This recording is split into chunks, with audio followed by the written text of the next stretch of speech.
KRT Maths teacher from St. Joseph. Welcome to St. Joseph YouTube channel. So students, इस video में हम क्या discuss करेंगे? 9.2 exercise हमारी डिस्कस करेंगे, ठीक है? तो फर्स्ट क्वेश्चन हमको क्या गिवन है? Find the product of the following pairs of monomials.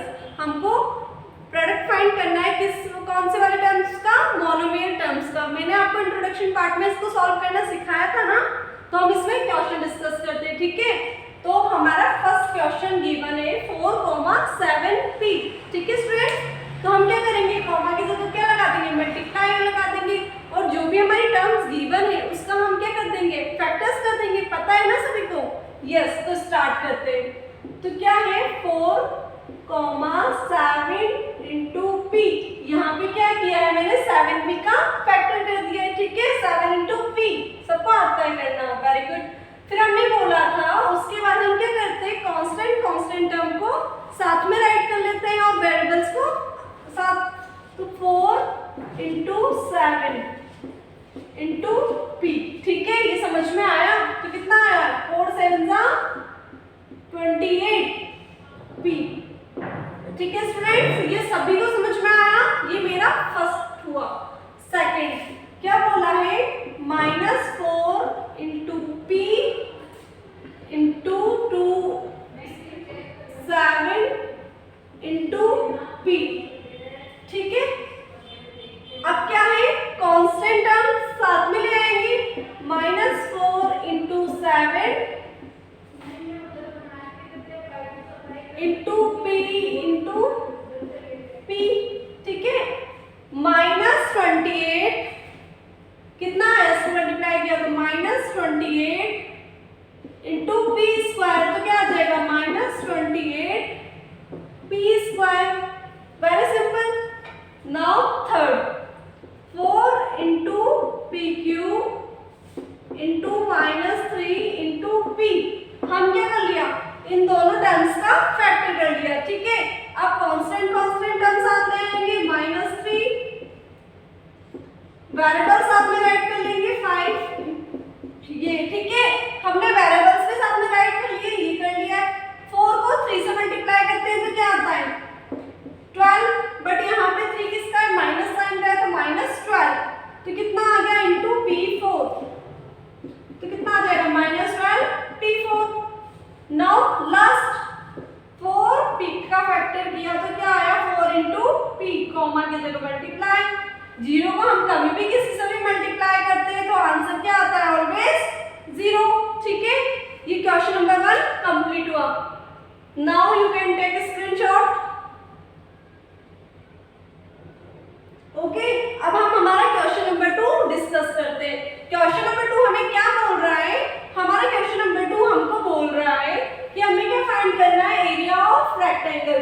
तो हमें एरिया ऑफ रेक्टेंगल का फॉर्मूला क्लास 7th में भी हमने रीड किया था सभी बच्चों ने कि नहीं किया था? किया था. Very good. तो अब हम क्या करते हैं?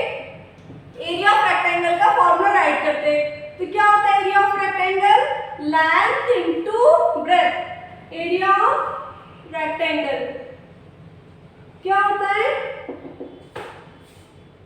लेंथ इनटू ब्रेथ, ठीक है स्टूडेंट्स? मैं आपको एक और इम्पोर्टेंट चीज रिवाइज करवा देती हूँ. हमने जब भी एरिया फाइंड किया है तब हम यूनिट क्या लगाते हैं? स्क्वायर. जब भी हम किसी भी चीज का एरिया फाइंड करेंगे तो यूनिट हमारी क्या आती है? ऑलवेज स्क्वायर आती है, ठीक है ना? जो भी आपको यूनिट गिवन होती है हम उसके आगे क्या लगाते थे? स्क्वायर. जैसे सपोज आपको सेंटीमीटर गिवन है तो क्या आंसर आएगा? तो हम क्या राइट करेंगे? Unit centimetre square. अगर आपको यूनिट मीटर में है तो मीटर स्क्वायर, ठीक है? हम इस टाइप से हमारे एरिया की यूनिट हम क्या राइट करते हैं? स्क्वायर, ठीक है? तो हम फर्स्ट क्वेश्चन सॉल्व करते हैं. तो हमें एक पेयर गिवन है p, q. जो ये हमारा पेयर होता है इसमें जो फर्स्ट टर्म होती है वो हमारी लेंथ होती है. फर्स्ट टर्म क्या होती है? हमारी लेंथ. एंड सेकंड टर्म हमारी ब्रेथ होती है, ठीक है? तो first L is equal to क्या आया? P and breadth is equal to Q, ठीक है स्टूडेंट? हमको क्या फाइंड करना है? एरिया ऑफ रेक्टेंगल, जो कि क्या होता है? लेंथ इनटू ब्रेथ, ठीक है? तो हम राइट करते थे एरिया ऑफ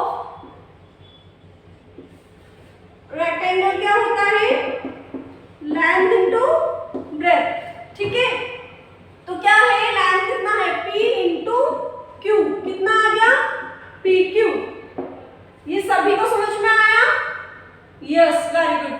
सेकंड क्वेश्चन हम स्टार्ट करते हैं हमारा। बट मैंने अभी आपको क्या बोला था कि जब भी हम एरिया फाइंड करते हैं तो हम क्या लगाते हैं, यूनिट कौन से लगाते हैं, स्क्वायर। तो हमारे पास यहाँ पे मीटर सेंटीमीटर कुछ भी हमको गिवन नहीं है, तो हम क्या लिख देंगे, square unit. Okay students, yes. Now second question, 10m into 5 क्या है, 10m, 5n।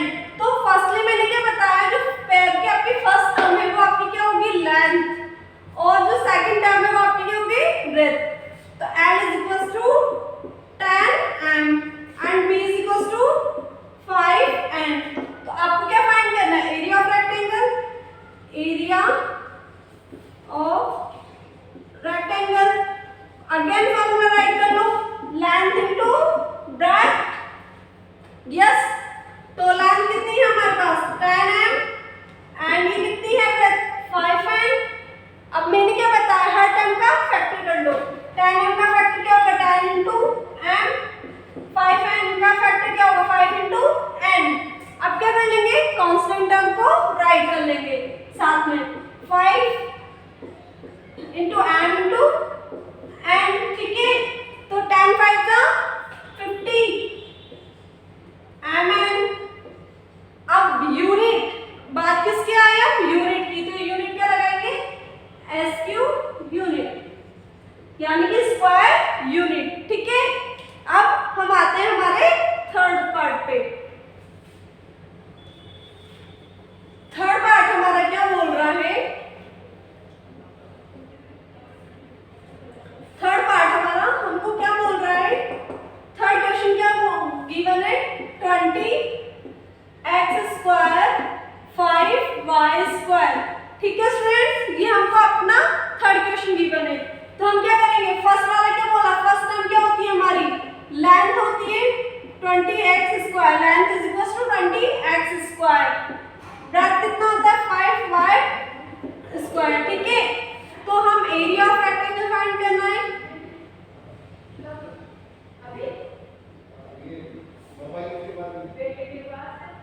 तो क्या होता है, लेंथ इनटू ब्रेथ। तो फॉर्मूला में अप्लाई करें, 20x स्क्वायर मल्टीप्लाई ब्रेथ की जगह 5y स्क्वायर। मैंने आपको क्या बताया, हर टर्म का फैक्टर कर लेंगे, 20 into x square into 5 into y square, ठीक है। अब क्या आ जाएगा, कांस्टेंट कांस्टेंट हम साथ में राइट कर लेंगे, x square into y square, ठीक है। अब कितना हो गया, 100 एक्स स्क्वायर वाई स्क्वायर। ये सभी को क्लियर है कि नहीं, कितना आ गया ये, 100 एक्स स्क्वायर वाई स्क्वायर। अब इसकी यूनिट भी क्या लगा देंगे हम, SQ यूनिट। अगर हम यूनिट लगाना भूल जाएंगे तो हमारे इस क्वेश्चन का एग्जाम में मार्क्स करता है, ठीक है। तो हमको यूनिट लगाना कभी भी नहीं भूलना है। अब इसका हम फोर्थ पार्ट सॉल्व करते हैं।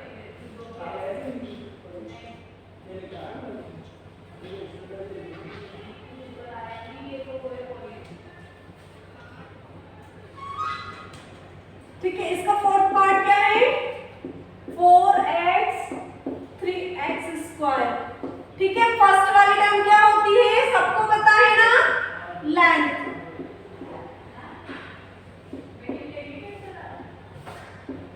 x स्क्वायर, ठीक है। ये सभी को क्लियर है। एरिया ऑफ रेक्टेंगल का फॉर्मूला भी सबको आता है, क्या होता है area of rectangle, length into breadth. तो लेंथ कितनी है, 4x इंटू 3x स्क्वायर, ठीक है। अब 4x का फैक्टर कर लेंगे,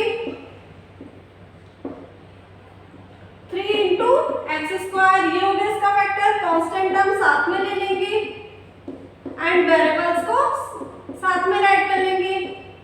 तो कितना हो गया, 12x क्यूब, 12x क्यूब, ठीक है। x इंटू एक्स स्क्वायर क्या हो गया, x क्यूब। अब इसकी यूनिट क्या होगी, SQ यूनिट, सिंपल सी बात है, ठीक है।